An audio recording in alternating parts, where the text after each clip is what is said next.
Саламатсыздарбы, урматтуу кыргызстандыктар, Жогорку Кеңештин урматтуу депутаттары, кезектеги 3-чү элдик курултайдын ардактуу делегаттары жана катышуучулары. Бизди бириктирген башкы күч бул бакубаттуулукка жана коопсуздукта жашаган светтик, көз карандысыз өнүккөн Кыргызстанды куруу. Курултай бул эл бийлигинин нарктуу институту катары өлкөнүн тагдыры үчүн эл жана мамлекет бийлик бирдей жоопкерчиликтүү экендигибизди түшүнүү менен келечегибиз кандай болот, дүйнөлөшүүнүн бүгүнкү оор капшабына туруштук бере алабызбы, ар бирибиз кантип өлкөнүн өнүгүшүнө түз салым кошобуз, бийлик менен элдин бузулгус туруктуу биримдигин кантип орнотобуз деген суроолорду талкуулай турган аянтчага айланышы керек. Урматтуу делегаттар, ар бириңиздер өз шайлоочуларыңыздардын тапшырган аманаттары менен келип отурасыздар. Курултайдын жүрүшүндө сиздер аркылуу элибиздин үнү, тилеги, үмүтү, жаркын келечекке болгон умтулуусу талкууланмакчы. 2 күн бою курултайдын трибунасынан сиздер менен бирге түрдүү көз караштар менен пикирлерге күбө болобуз. Анткени баарыбызды Кыргызстандыбыздын келечеги тынчсыздандырат. Курултайдын жүрүшүндө айтылган ар бир көйгөйлүү ой пикирлер, жаңы демилгелер сөзсүз түрдө өлкөнүн бүгүнкү жана келечектеги турмушуна өз таасирин тийгизиши керек. Бийликтин эл менен ачык диалогу учурдагы көйгөйлөрдү чечүүгө гана эмес, келечекти бирге курууга карата умтулган ар бирибиздин жарандык аң сезимибиздин далили. Бүгүнкү жана келечектүү улуу жетишкендиктер, ийгиликтер жеңил эле келе калбастыгын, аны туруктуу аракеттерибиз, тандообуз жана коомго кошкон салуубуз менен бирге курарыбызды түшүнүү өтө маанилүү. Бүгүн биз өзүбүзгө төмөндөгүдөй олуттуу суроолорду беришибиз керек. Мамлекетти кантип күчтөйбүз? Алдыга койгон максаттарыбызга жана дымактарыбызга өнүккөн өлкөлөрдүн деңгээлиндеги бакубат жашоого кантип жетебиз? Бузулгус биримдик ынтымагыбызды кантип чыңдайбыз? Алдыга койгон максаттарыбызды кантип ишке ашырабыз? Урматтуу кыргызстандыктар, мен сиздерге учурдагы абалды баалоого гана эмес, алдыбыздагы баса турган жолду аныктап, жакынкы келечекте өлкөнү өнүктүрүүнүн эң орчундуу багыттарын белгилеген кайрылуу менен чыгуудамын. Башынан эле ачык айта кетейин, биз күчтүү жана өнүккөн Кыргызстанды куруунун туруктуу багытына түштүк жана андан тайбайбыз. Бүгүнкү кайрылуум ушул багыттагы программалык сөз болмокчу. Кыргызстан өз мамлекеттүүлүгүн бекемдөөнүн жолунда ишенимдүү баратат. Муну ырааттуу реформалардын жана натыйжалуу башкаруунун жыйынтыктары көрсөтүүдө. Биз коом менен ачык сүйлөшүүлөрдүн, өз ара ишенимдердин, түшүнүүлөрдүн жана колдоолордун негизинде иштеп жатабыз. Мамлекетибиздин экономикалык өсүшү жана жаңы тарыхый чектерди багындырууда. Алсак 2020 жылы ички дүң продукциянын көлөмү 639 миллиард сомду түзсө, биз быйыл 1,5 триллиондук сомдук чекке жетүүнү пландап жатабыз. Бул кыска убакыттын ичинде өлкө экономикасынын көлөмүн 2,5 эсеге көбөйттүк дегенди билдирет. Албетте бул чек эмес. 2025 жылы ички дүң продукциянын көлөмү 1 триллион 800 миллиард сомдон ашат. Бул 2020 жылга салыштырмалуу экономикалык ресурстар 3 эсеге көбөйөт дегенди билдирет. Жылдан жылга өлкөнүн бюджети да тездик менен өсүүдө. Бюджет 2020 жылы 247 миллиард сомду түзгөн. Быйыл жылдын аягына чейин 687 миллиард сомго жеткиребиз. Бул 2020 жылдын көрсөткүчүнөн дээрлик 3 эсе жогору. 2025 жылы 700 миллиард сомдон ашырып, муну менен биз өлкөнүн финансылык өзөгүн мындан ары да бекемдей беребиз. Мен экономикалык өсүштөр тууралуу фактыларга кеңири токтолбой эле коеюн. Анткени өлкөнүн экономикалык, социалдык өнүгүү багыты боюнча министрлер кабинетинин төрагасы Адилбек Алешевич сиздерге кенен маалымат берет. Урматтуу мекендештер, коопсуздукту жана тартиптүү камсыз кылуу мамлекеттин туруктуулугунун жана өнүгүүсүнүн ажырагыс бөлүгү болуп саналат. Кыргызстан коррупцияга, кылмыштуулукка каршы күрөшүүдө көрүнүктүү ийгиликтерге жетүүдө. Коррупция бул мамлекеттин ички өзөгүн бузган, жарандарыбыздын бийликке болгон ишенимин ажыраткан жана экономикалык өсүштү алсыраткан оору жана өнүгүүнүн душманы. Биз ишибизди баштаганда эле коррупцияга каршы аеосуз күрөш жарыялаганбыз. Ал күрөш улам барган сайын күчөп, улантыла бермекчи. Кадырман эл журт, урматтуу делегаттар, бирок сиздердин колдооңуздарсыз коррупцияны жеңүү мүмкүн эмес. коррупцияны жок кылыш ар бир кыргызстандыктын милдети. Ошондуктан милдеттүү түрдө колдоп турушуңуздар керек. Дүйнөлүк банк жүргүзгөн калктын социалдык экономикалык мониторингинин жыйынтыктары коррупция менен күрөшүүгө ишенген жарандарыбыздын колдоосу күн санап көбөйүп жаткандыгын тастыктады. 2021 жылы шаар тургундарынын арасында колдогондордун саны 60%ды түзсө, 2024 жылы 83%ды, ал эми айылдыктар арасында 83%дан 89%га чейин өскөнүн көрсөткөн. Бул Дүйнөлүк банктын жүргүзгөн сурамжылоосу жана анализи. Демек, биз коррупция менен күрөшүүдө туура багытта баратабыз. Өлкөнүн өнүгүү багытында бара жаткан эл аралык рейтингдердеги көрсөткүчтөр да тастыктоодо. Мисалга алсак, тынчтыктын глобалдык индексине ылайык 2023 жылы Кыргызстан 101 орунда эле, ал эми 2024 жылы 77 орунга көтөрүлдүк. Бул жерде көрүнүп тургандай, бир эле жылдын ичинде биз өзүбүздүн абалыбызды 24 позицияга ишенимдүү жакшыртканбыз. Башкача айтканда, өлкөбүздүн коопсуздугу 24 позицияга артып, улуттук коопсуздугубуздун бекемделгенин күбөлөндүрүп турат. Биз Кыргызстан коопсуздуктун, туруктуулуктун жана мыйзамдын үстөмдүгү орногон мамлекет болушуна умтулуудабыз. Урматтуу кыргызстандыктар, көптөгөн жылдар бою ар бир жараныбызды түйшөлткөн аярлуу жана курч маселелердин бири өлкөбүздүн чек ара маселеси эле. Биз бүгүн кыргыз-өзбек мамлекеттик чек арасы толугу менен чечилгендигин сыймыктануу менен айта алабыз. Коңшубуз Тажикстан Республикасы менен кыргыз-тажик мамлекеттик чек арасы боюнча сүйлөшүүлөр аягына чыкты. Эми эки тараптуу чечимдерди формалдуу бекитүү иштери гана калды.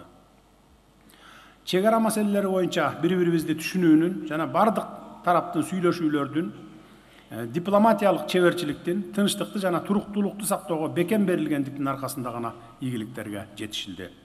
Бул биздин өлкө үчүн тарыхый мааниге ээ. Чек ара маселесинин 100% чечилиши менен эл аралык кызматташтууларда жаңы мейкиндиктерди ачып, чек арага чектеш жайгашкан аймактарыбызды гана эмес, бүтүндөй республикабыздын ишенимдүү өнүгүшүнө бекем мүмкүнчүлүктөр түзүлдү. Баарынан да чек арага жакын орун алган мекендештерибиздин коопсуздугу жана ошондой эле келечеги камсыз болду. Мурда чек араларда бөлүнүү сызыгы болуп келсе, бүгүн ал биригүүнүн жана кызматташуунун символу, биргелешкен долбоорлорду ишке ашыруунун жана жарандарыбыздын жашоо деңгээлин жакшыртуунун аянтчасы болуп калды. Урматтуу замандаштар, мамлекеттик реформанын жүрүшүндө кайра карай турган маселелердин бири өлкөнүн ресурстарын мыйзамсыз менчиктештирүүсүнө көңүл буруубуз болду. Эгемендик жылдарында жеке гана кызыкчылыктарын көздөп, жалпы элге таандык болгон мамлекеттик мүлктөрдү мыйзамсыз ээлеп алышкандар менен күрөшүү оңой болгон жок. Завод, фабрикалар, ишканалар, жер тилкелери, имараттар жана стратегиялык объектилер кызмат ордун жана байланыштарын пайдалангандардын олжолоруна айланып, мамлекетке эбегейсиз чыгымдарды алып келишкен. Натыйжада өлкөбүз өзүнүн активтерин гана эмес, өнүгүү мүмкүнчүлүктөрүн, жумуш орундарын жана билим берүү, саламаттыкты сактоо, ошондой эле элдин башка муктаждарына жумшала турган миллиарддаган долларлык кирешелерин жоготушкан. Бүгүнкү күндө Кыргызстандын жаңы тарак-барактары ачылууда. Буга чейин уурдалган мүлктөрдү мамлекетке кайтарып, адилеттүүлүктү калыбына келтирүүдөбүз. Улуттук коопсуздук мамлекеттик комитети, Ички иштер министрлиги жана прокуратура органдары тарабынан жүргүзүлүп жаткан тынымсыз жана түйшүктүү иштер өзүнүн жыйынтыктарын берип, өлкө казынасына миллиарддаган сомдук активдер жана объектилер кайтарылууда. Мамлекеттин күч органдарынын мындай аракеттери баарын эле жага берген жок, албетте. Менчиктин укугу бузулууда, ишкерликке тоскоолдуктарды жаратууда деген сыяктуу шылтоолорду коомчулукка жайылтуу аракетин көргөндөр да болууда. Алар мыйзамсыз ээлеген байлык мүлктөрүнөн ажырагандар экенин жакшы билесиздер жана унутпагыла. Бул жерде мен мамлекет мыйзамдуу түрдө алынган мүлккө эч качан кол салбастыгын так белгилегим келет. Бирок кыянаттык кылып бекер, уурдоо, адалдоо жолдору аркылуу байыгандар жазаланбай жүргөн жыргап жашоолорунун убактысы бүткөнүн, элдин байлыгы элге кайтарылып жатканын түшүнүүлөрү керек. Биз уурдалгандарды жөн эле кайтарып жатканыбыз жок, биз элдин мамлекетке болгон ишенимин кайтарып жатабыз. Бул кадамдар акыйкаттуулук жана ар бир жарандын мамлекеттин кызыкчылыгы үчүн принципиалдуу күрөш болуп саналат. Өлкөнүн мүлкү ар дайым айрым ачкөз адамдардын эмес, жалпы мамлекеттин жана жалпы элдин кызыкчылыгына иштеш керек. Мыйзам үстөмдүгү жөн эле жарыяланып кала берген кагаз эмес. Биздин максатыбыз мыйзамдар үзгүлтүксүз жана ар бир тамгасы кыйшаюусуз аткарыла турган өлкөнү куруу. Кыргызстан ишкерликти таза жана так жүргүзгөн, аны өнүктүргөн, мамлекеттин мүлктөрү элге гана кызмат кыла турган мамлекетке айланышы керек. Биз бул ишти улантабыз, анткени адилеттүүлүк жеке кызыкчылыктардан жогору турарын, ал эми өлкөнүн тагдыры бардык жеке жетишкендиктерден да маанилүү экенин жакшы билишиңиздер керек. Кыргызстан жөнөкөй жарандан баштап эң жогорку кызмат адамдарына чейин мыйзамдарды сыйлаган жана аны кыйшаюусуз аткарган алдыңкы укуктук өлкөгө айланат. Урматтуу мекендештер, биздин бардык аракеттерибиз кыргызстандыктардын өз өлкөсүндө татыктуу өмүр сүрүүсүнө, ишкерликти өнүктүрүү үчүн мүмкүнчүлүк түзүүгө, ар бир жаран туулган жеринен кетпей, жакындарынын жанында болуусуна шарт түзүүгө багытталат. Биз үчүн ишкерликтин бардык түрүн колдоо артыкчылыктуу маселелердин бири. Анын ичинде чакан жана орто бизнеске колдоо көрсөтүү маселеси өзгөчө мааниге ээ болууда. Анткени дал мына ушул чөйрө мамлекетибиздин туруктуу өнүгүүсүнө жана жарандарыбыздын жашоо шарттарын жакшыртууга жол ачат. Бүгүнкү күндө чакан жана орто ишкердик ички дүң продукциянын 40,5%-ын түзөт. Жарандарга иш берүү жана өнүгүү өсүүнү камсыздоо аркылуу орто мөөнөттүү келечекте бул көрсөткүч 50%-дан ашууга тийиш. Бул жерде мыйзамды сактаган ишкерлердин ишине күч түзүмдөрү тарабынан кийлигишүү болбош керек. Жеке менчикти коргоо, колдоо жана алардын бизнестерине адилеттүү мамиле кылуу биздин негизги артыкчылыктарыбыздын бири болуп саналат. Эгер күч түзүмдөрүнүн айрым кызматкерлери сиздердин иштериңиздерге мыйзамсыз кысым көрсөтүүгө же кийлигишүүгө аракет кылышса, сиздердин мага жолдогон арыз, кайрылууңуздар эч убакта кароосуз жана жоопсуз калбайт. Мен буга кепилдик берем.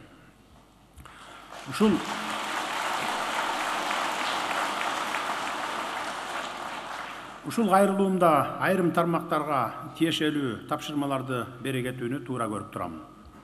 Экономика жана коммерция министрлиги чукул арада ишкерликти өнүктүрүү үчүн жеңилдетилген насыяларды берүү мүмкүнчүлүгү менен чакан жана орто ишкерликти колдоо боюнча атайын чараларды иштеп чыккыла.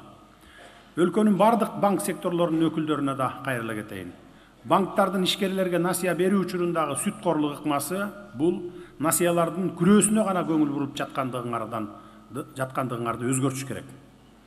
Банктар инвестор катары иш алып барып, материалдык күрөөнү гана эмес, келечектүү бизнес модельдерди баалашы керек. Ошол эле учурда ишкерлерди узак мөөнөттүү насыялар менен гана эмес, алардын учурдагы ишмердүүлүгү менен өнүгүшүн колдоо үчүн зарыл болгон каражат менен да камсыз кылуулар кажет. Ошондой эле банк секторундагы чыгымдарды кыскартуу үчүн банк кызматтарын санариптештирүүнү ыкчамдатышыңар керек. Бул багытта Улуттук банк, экономика жана коммерция министрлиги тез арада ишкерлердин керектөөлөрүнө багытталган финансы системасын модернизациялоо маселесин иштеп чыккыла. Элдик курултайдын урматтуу катышуучулары, биз коррупция же кылмыштуулук сыяктуу оор маселелер жөнүндө гана эмес, ошондой эле терең өзгөрүүлөрдү талап кылган күнүмдүк жашообуздагы жүрүм-турумдарыбыз жөнүндө да ойлонушубуз кажет. Бир эле мисал биздин айлана чөйрөгө жасаган мамилебизге токтоло кетейин. Баарыбыз ишембиликтерди уюштуруп, башкаларга да үлгү болсун деп таштанды тазалоо иш-чараларына чыгып келебиз. Бирок аз убакыт өтпөй эле тоого эс алууга чыкканда артыбызга жол бойлоруна тоодой таштандыларды калтырып кетип жатабыз. Мындай маданиятсыздыктын көйгөйүнүн түпкү тамыры ар бирибиздин аң сезимибиздин, акыл парасатыбыздын төмөндөп, кайдыгерлик күчөп бара жатканына такалат. Айлана чөйрөнү булгоо бул өзүн дагы, башкаларды дагы өз мекенин жана анын табиятын сыйлабастык деп эсептеймин. Өлкөнүн тазалыгы тазалап жыйноо иштеринен эмес, аң сезимибизден башталышы керек. Жүрөгүбүздө мекенди, элди, өзүбүздү сыйлоо сезими бекем орношу керек. Урматтуу мекендештер, учурда өлкөнүн жашоо турмушунун бардык тармактары иретке келтирилип, көптөгөн жылдар бою топтолуп, чечилбей келаткан көйгөйлөр четинен жоюлууда. Узак мөөнөттүү өнүгүүнү чечкиндүү реформаларсыз ишке ашыруу мүмкүн эмес. Мындай ишенимдүү кадамдарыбыздын бири масштабтуу административдик аймактык реформа болду. Аны ишке ашыруунун натыйжасында өз алдынча башкаруу органдарынын саны 452ден 231ге чейин кыскарды. Бул жөн гана түзүмдөрдү кыскартуу эмес, түз башкарууда тартиптүү, тартипти көзөмөлдү орнотууга багытталган так эсептелген стратегиялык чечим. Муниципалдык түзүмдөрдүн санын кыскартылышы менен калктын маселелерин ыкчам жана сапаттуу чечүүгө, мамлекеттик башкаруунун натыйжалуулугун жогорулатууга, ресурстарды сарамжалдуу пайдаланууга жетишүү менен тартипти жана көзөмөлдү күчөтүүгө мүмкүнчүлүк болду. Азыркы күндө иштегендердин негизги бөлүгү 60,9%ды түзүп, алар айыл жерлеринде жашайт. Ал эми шаарларда 39,1% гана орун алган. Биз жүргүзүп жаткан саясаттын негизги траекториясы 33 шаарды өнүктүрүү аркылуу калктын басымдуу бөлүгүнүн мүмкүнчүлүктөрүн кеңейтүү үчүн жасалууда. Бул шаарлардын өсүшүнүн башатына айланып, экономикалык жана социалдык магнит сыяктуу айыл калкын өзүнө тартып, аларга дем берет. Ошондуктан биз жарандарыбыздын өз бизнесин ачып, ишкердик жөндөмдөрүн өнүктүрүп гана тим болбостон, өз жеринде турак жай алууну шарттаган инфратүзүмдөрдү өнүктүрүп, финансылык механизмдерди өркүндөтөбүз жана толук кандуу экосистеманы түзөбүз. Жергиликтүү турак жай менен камсыз кылууда биздин артыкчылыктуу багыттарыбыздын бири болуп саналат. Жеткиликтүү турак жай менен.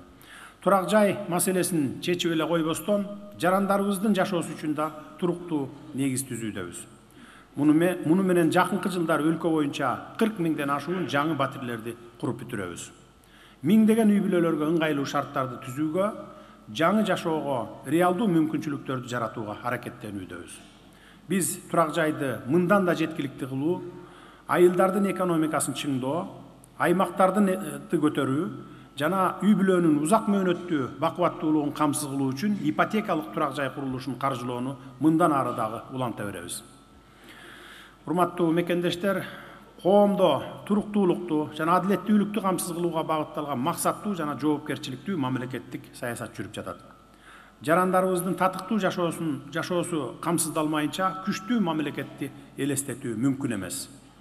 Ал эми туруктуу өнүгүүнүн кепилдиги калктын аярлуу катмарын колдоо болуп эсептелет. Бул жерде сиздердин көңүлүңүздөрдү бир нече негизги кадамдарга бура кетейин. Биринчиден, социалдык келишим долбоору ийгиликтүү ишке ашырылууда. Анда аз камсыз болгон үй бүлөлөргө чакан бизнес ачуу үчүн акысыз каражат бөлүп берүү жагы каралган. 3 жыл ичинде 35 миңге жакын үй бүлө 100 миң сомдон каражат алып, жалпысынан 3,3 миллиард сом бөлүнгөн. Буюрса 2025 жылы кошумча дагы 20 миң үй бүлөгө каражат бөлүнүп, алардын жеке ишкердик баштоосуна жана финансылык көз карандысыздык жолуна түшүүсүнө мүмкүнчүлүк түзүп беребиз. Экинчиден, 2024 жылдын сентябрынан тартып, социалдык келишим долбоорунун катышуучулары үчүн колдоонун жаңы механизми 3 жылдык мөөнөткө 200 миң сомго чейинки суммада пайызсыз насыя берүү киргизилди. Бул баштапкы капитал алууга гана эмес, үй бүлөлөрдүн кирешелерин көбөйтүү менен башталган бизнесин өнүктүрүүгө да толук мүмкүнчүлүк берет. Үчүнчүдөн, жетим балдарга да өзгөчө көңүл буруудабыз. 2024 жылдын июль айынан баштап, келечекке салым аттуу жетим балдардын топтолмо эсеби ишке киргизилди. Муну менен биз 2930 жетим баланын ар биринин жеке эсебине 500 миң сомдон каражат топтолуусуна шарт түздүк. 18 жашка толгондон кийин алар бул каражатты билим алуугабы, ден соолугун чыңдоого же жашоо шартын жакшыртууга колдоно алышат. Ошентип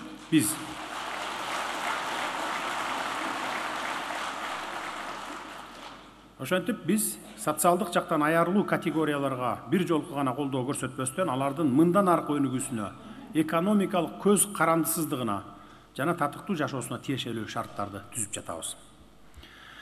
Урматтуу мекендештер, мугалимдер менен дарыгерлер коомубуздун тирөөчү, өмүрдүн жана илим-билимдин сакчылары.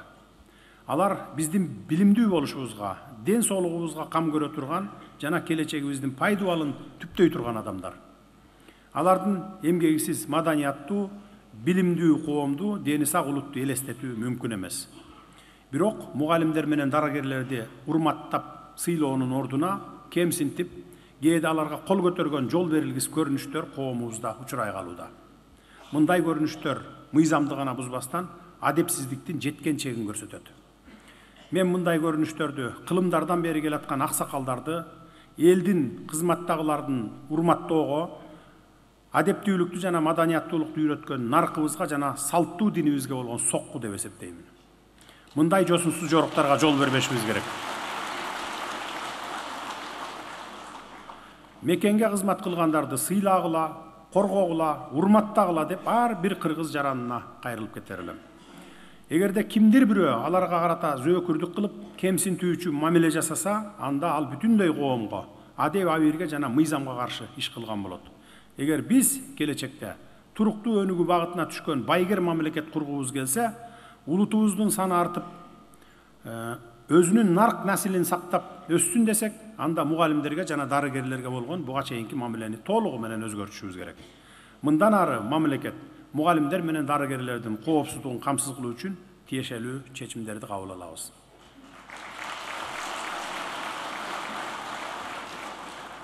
Урматтуу замандаштар, мен аял затына жана балдарга карата зордук зомбулукту терс кабыл алуу менен караймын. Буга эч качан жол бербешибиз керек. Мындай акылга сыйгыс аракеттер биринчи кезекте биздин коомубуздун уюткусун түзгөн үй бүлөнү бузап, жарандардын адилеттүүлүккө болгон ишеничтерин чектейт. Бул жеке бирөөнүн эле трагедиясына айланбастан адеп акылактык баалуулуктарды жокко чыгаруунун олуттуу чакырыгы болуп калат. Алсыздарга күч колдонуу эч качан эч нерсе менен актоого болбой турган абийирсиздик. Коомубузда ар бир аял зат, ар бир бала өзүн коопсуз сезиш үчүн болгон күч аракетти жумшоо биздин негизги милдетибиз болуш керек. Бул милдетти так аткарганда гана адам деген бийик атты сактап, бири-бирин урматтаган, бири-бирине кам көрө билген, адилеттүүлүккө негизделген коомду кура алабыз.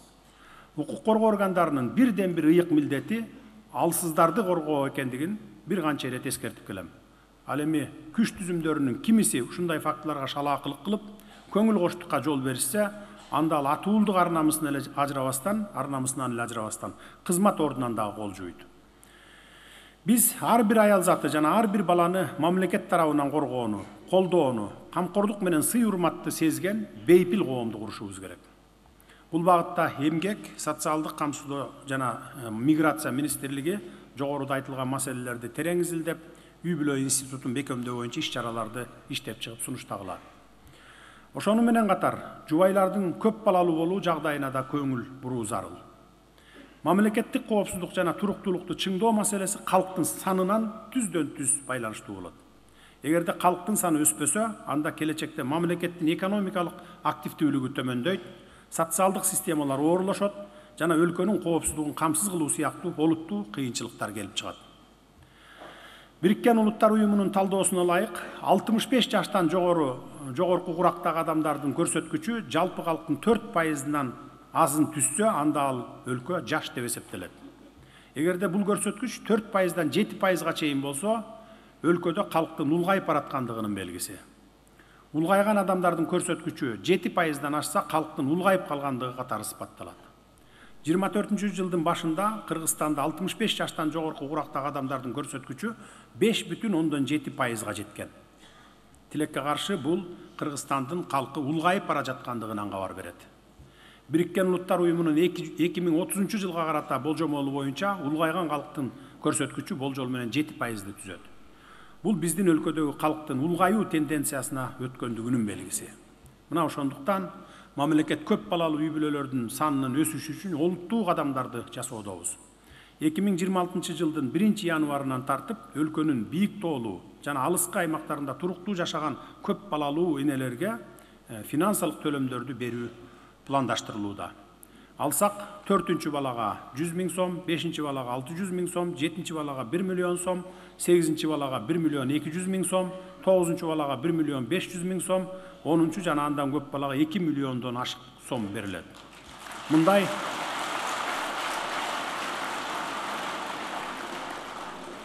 Мындай көп балалуу болгондорду колдоо келечекте Кыргыз Республикасынын бакубаттуулугуна болгон инвестиция деп эсептелет. Урматтуу кыргызстандыктар, мындан туура 1 жыл мурунку курултайда мен өлкөнүн негизги милдеттеринин бири катары азык-түлүк коопсуздугун камсыз кылууну артыкчылык катары белгилеген элем. Учурда бул багытта олуттуу жылыштар байкалууда. Кыргыз Республикасы калкты негизги ресурстар менен камсыздоого өзүнүн ишенимин бекемдеп барат. Бүгүнкү күндө азык-түлүктүн негизги 9 түрүнүн 6 түрү боюнча жашылча, картошка, сүт жана сүт азыктары, эт жана эт азыктары, шекер жана жумуртка сыяктуу азык-түлүк коопсуздугун камсыз кыла алдык өзүбүз. Биз жогоруда белгилегенибиздей калкыбыздын 60%дан ашыгы айыл жерлеринде жашайт. Демек көпчүлүк жарандарыбыз айыл чарбачылыгы менен алектенет. Ачыгын айталы, мамлекет тарабынан башка тармактар сыяктуу эле айыл чарбасына көп жылдар бою жеткиликтүү көңүл бурулбай калган. Экономикалык жактан жетишкен мамлекеттердин биринде дагы 20-25 килограмм эт берген койлорду, 150 килограмм эт берген, күнүгө 5-10 литр сүт берген уйларды кармап багышпайт делебиз. Минтип мал багууга жумшаган эмгектерин актабай турган кирешесиз ишке барышпайт. Бизде болсо ушундай койлор менен уйларды малым деп кармап жүрө беребиз да. Кыргызда жайытты малдын тили эмес, туягы жейт деген сөз бар. Мындай өзүн өзү актабаган малды кармоодо кайтарым болбогондон сырткары жайыттарыбыз талкаланып экологияга зыян келтирүүдөбүз. Мал чарбасындагы мындай абалды өзгөртүүгө айыл чарба министрлиги чукул кийлигишүүсү керек. Айрым бир көз караштарды жетик фермерлерибиз асыл тукумдуу уйларды, асыл тукумдуу койлорду багып өстүрүшүүдө. Бирок ал республика боюнча массалык түрдө жайылтыла элек. Бул боюнча Бакыт Төрөбаев мырза сизге тапшырма бергенмин. Ушул асыл тукум уйларды, сүт бере турган, эт бере турган уйларды дыйкандарга жөнөкөй жол менен, анан тез жол менен эч кандай берүү боюнча иштеп чыккыла деп. Жакын арада иштеп чыккыла, ушу келерки жылдан баштап ар бир алам деген дыйкан, ошо малын алмаштырам дыйкан деген эч тоскоолдуксуз алгыдай болсун.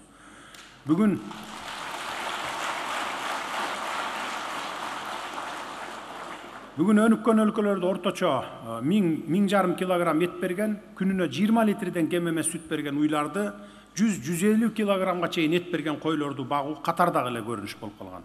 Биз да ошолорго жетишибиз керек. Бизде малдын башын массалык түрдө асылдандырууга жеткенде өзүбүздү эле камсыздабай, коңшу мамлекеттерге эт, сүт экспорттоого, мамлекетибиздин экономикасын көтөрүүгө, элдин жашоо турмушун жакшыртууга туруктуу иш жасаган болобуз. Урматтуу агайын туугандар, сиздердин көңүлүңүздөрдө ар бир кыргызстандыктын жашоосунун, эмгегинин жана бакубаттуулугунун негизин түзгөн өмүр булагы сууга бургум келет. Баарыбызга белгилүү болгондой, жер шарындагы экологиялык абалдын бузулушу менен жыл сайын дүйнөдө суу тартыштыгы күчөп келе жатат. Демек, сууну үнөмдүү пайдаланууга чукул бурулуш жасоого тийишпиз. Ал үчүн тамчылатып сугаруу, жамгырлатып сугаруу ыкмаларын иштетүүгө түшүбүз керек. Бул багытта 20 000 гектар жерге заманбап тамчылатып жана жамгырлатып сугаруу системасы киргизилет. Бул боюнча иштер жүрүп атат. Биз суу башында турган тоолуу өлкөбүз. Биздин коктуголоттордон агып чыккан агын суулар, дарыялар өзүбүздө эле эмес, коңшу мамлекеттерди да камсыздайт. Ошол эле маалда ар бир үнөмдөлгөн тамчы суу кошуна мамлекеттерге жардам болорун эстен чыгарбайлы. Сууну үнөмдүү пайдалануу жоопкерчилиги өзүбүздүн ички керектөө үчүн эле эмес, коңшу мамлекетте жашаган бир тууган элдер үчүн дагы керектигин ар бирибиз аңдап түшүнүшүбүз зарыл. Сугат суусу менен кошо калкты ичүүчү таза суу менен камсыз кылуу биздин тынымсыз көңүл буруубузду жана чечкиндүү аракеттерибизди талап кылууда. Бул көйгөйдүн канчалык курч экендигин биз жакшы түшүнүшүбүз керек. Акыркы жылдары биз 400 000ден ашуун адамды ичүүчү таза суу менен камсыз кыла алдык. Ушуну менен токтоп калбай 2025-жылы жок дегенде кошумча 150 000 адамды ичүүчү таза суу менен камсыздоону пландап жатабыз. Өлкөбүздөгү ар бир үй бүлө таза сууга жетмейинче биздин баштаган бул аракеттерибиз токтобойт. Урматтуу кыргызстандыктар, Кыргыз Республикасынын тышкы саясаты ар дайым көп векторлуу тынчтыкка жана ачыктыкка, кызматташтыкка умтулуп келет. Бул биздин ички дипломатиянын фундаменталдык элементтери болуп саналат. Биз жакынкы кошуналарыбыз менен жакшы ымалада болууга жана алар менен дипломатиялык туруктуу алака түзүү менен өнүгүп өсүүгө жетебиз. Ошол эле мезгилде Кыргыз Республикасы дүйнөнүн бардык мамлекеттери менен тең укуктуу жана өз ара максаттуу принциптеринин негизинде кызматташууга даяр. Деги эле ар бир эл, ар бир мамлекет жалпы бакубатчылыкка салым кошкондо гана адамзаттын жашоосу бейпил болот. Кыргыз Республикасы Бириккен Улуттар уюму, Шанхай кызматташтык уюму, Евразиялык экономикалык биримдик жана башка көптөгөн эл аралык уюмдар менен интеграциялык бирикмелердин жигердүү катышуучусу. Биз туруктуу өнүгүүгө, тынчтыкты чыңдоого, илим билимди, маданиятты жана сооданы өнүктүрүүгө багытталган ар кандай демилгелерди колдойбуз. Кыргызстан диалогко, өнөктөштүккө жана өз ара натыйжалуу кызматташууга ар дайым даярбыз. Биз атаандаштыкка эмес, ишенимге жана өз ара түшүнүшүүгө негизделген дүйнөлүк гармониялуу тартипке умтулуудабыз. Бүгүнкү курултайдын урматтуу катышуучулары, Кыргызстан өз күчү, талыбаган аракети, ресурстары менен мүмкүнчүлүк аркылуу сапаттуу өнүгүүгө кадам таштадык. Кытай, Кыргызстан, Өзбекстан темир жолун куруу долбоору буга чейин ондогон жылдар бою текчелерде чаң басып калып кеткен. Биз бул долбоорго киришкенибизде ага ишенбегендер атүгүл бул жолду жомок деп шылдыңдап күлгөндөр да болгон. Азыр ал жомок эмес экенине, ишке ашып жаткан кадимки долбоор экенине баарыңыздар күбө болуп отурасыздар. 27 декабрь күнү бул жолдун расмий курулуш иши башталат.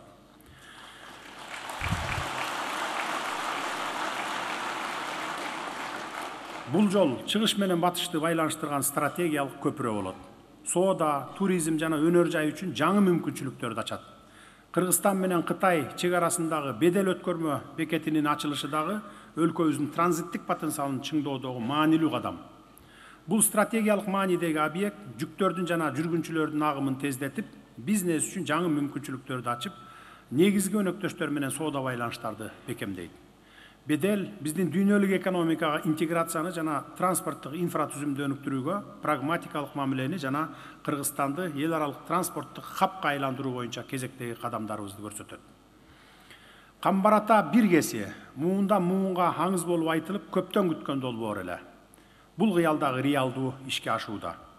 Өлкөбүз энергетикалык жактан көз каранды болбой, энергетика менен өзүн камсыздоого өтөт. Кудай буйрса, бул долбоордагы ушу келе жаткан жылдын жай айларынан баштап платинасын курууга өтөбүз уже. Даярдык иштери бүтөйүн деп калды, бүтөт буйрса өтүп кетебиз. Жүздөгөн жылдар бою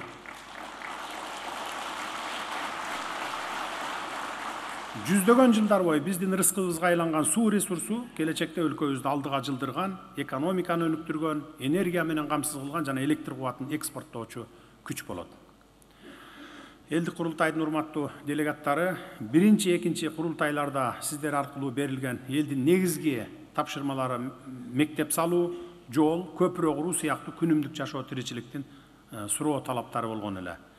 Бул мыйзам ченемдүү суроо талаптар болчу, анткени чынында эле көптөгөн айылдарыбызда мектептер жок, атүгүл контейнерлерди мектеп кылып окуп калган учурлар да болгон.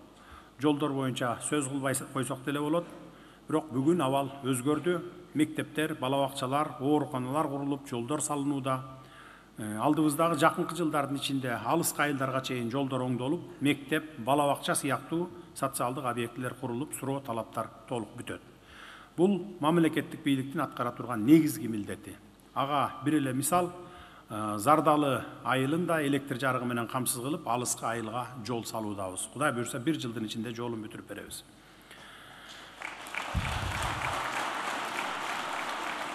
Урматтуу мекендештер, албетте кыйынчылыксыз, тоскоолдуксуз иштер болбойт. Аларды тайманбастык жана чечкиндүүлүк менен жеңүү аркылуу гана алдыга койгон максаттарга жетебиз. Бүгүн биз сиздер менен бирге келечек муундарыбыз мамлекети, мекени менен сыймыктанган байгер жана бардар күчтүү Кыргызстанды куруу жолундабыз. Мындай сыймыктуу жана чоң жоопкерчиликтүү иште эң башкысы биздин урагыбыз, ынтымагыбыз, бир максатты көздөгөн биримдигибиз, келечекке болгон күчтүү ишенимибиз керек. Урматтуу делегаттар, Кыргызстанды улуу өлкөгө айланталы.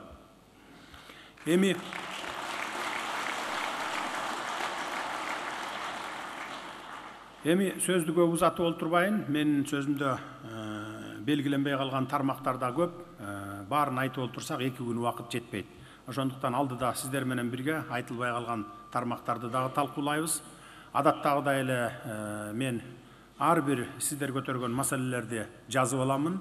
Анан курултайдын аягында баарына жооп бергенге аракет кылам. Көңүл бурганыңыздарга рахмат.